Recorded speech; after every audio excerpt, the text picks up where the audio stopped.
It's Joe Cook here, back in the Sportsy for you this evening. Another weekend just passed, so that means it's another weekend recap. Over the weekend, the Alaska Gold Panthers opened their season on the road in the Barona Bash tournament in the Lakeside, California area. The first game of the season against the Oceanside Waves on Friday ended in a peculiar 2-2 tie. The umps called the game at the end of the ninth inning. Saturday's game with the Barona Stars resulted in an 8-1 win for the Gold Panthers. The Panthers wrapped up their California road trip with a 6-1 victory over the San Diego Force.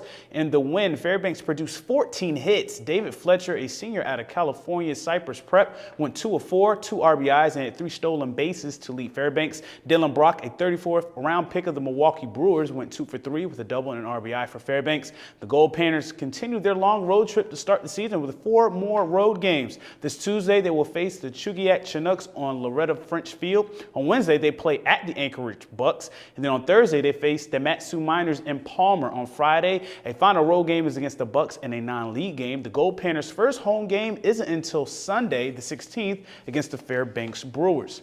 The Tour of Fairbanks cycling event concluded on Sunday with Tyson the Hammer Flaherty of Fairbanks winning his second Tour of Fairbanks crown. This video here is from Stage 2 Friday evening at the North Pole Speedway. Flaherty, who raced for the Goldstream Sports team, came in a close second for this stage to Richard Tilton of Callady Subway, but had great wins in Thursday's hill climb and the time trial on the Stee's Highway on Saturday morning to have the overall lead. Flaherty kept pace with the other front runners on Sunday with a 5th place finish on the 5th stage. Flaherty completed the 5-stage Tour of Fairbanks in 7 hours, 30 minutes, and 43 seconds. The runner-up, John Sundell, cycling for the Chain Reaction team out of Anchorage, was 1 minute and 44 seconds behind. Cheryl Lone, cycling for the Callady Subway team out of Anchorage, was the women's overall winner. Elizabeth Thurston Hicks of the Cala Bike Law team won the 2nd stage and was the top sprinter in the women's field and also earned the Queen of the Hill award for her climbing feats. Tilton, who won the 2nd stage at the Speedway, was the sprint champion, and James Stoll was king of the mountain. It's really who's got the most left on the last day. There's some really big hills and a lot of good competition from Anchorage and a couple of guys from Fairbanks, and yeah, it's good to represent when the out-of-towners get here. I raced an awful lot in Colorado. I moved to Fairbanks a year ago and enjoyed participating in the Fairbanks races, and hope to head down for the Tour of Anchorage later this year.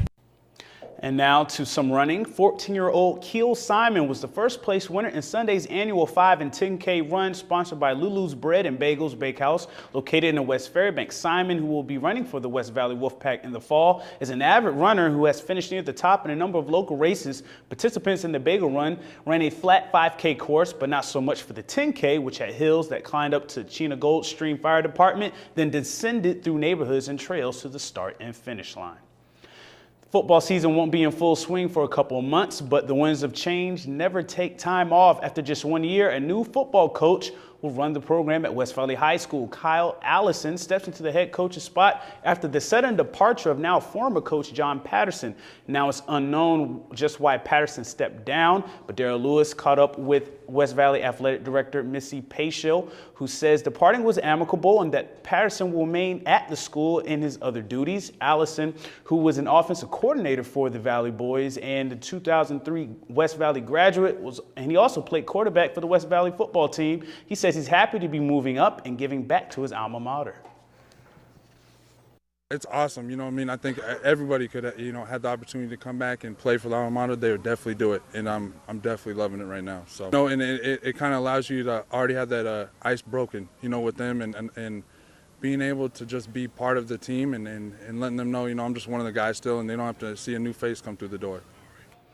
And that'll do it for sports tonight. Thanks for rocking with me for a little while. For more KTVF Sports, we're on Twitter, YouTube, our app, and of course, webcenter11.com. Stay cool, Alaska. Mike Schultz has your full weather forecast coming up next, and we'll catch you next time.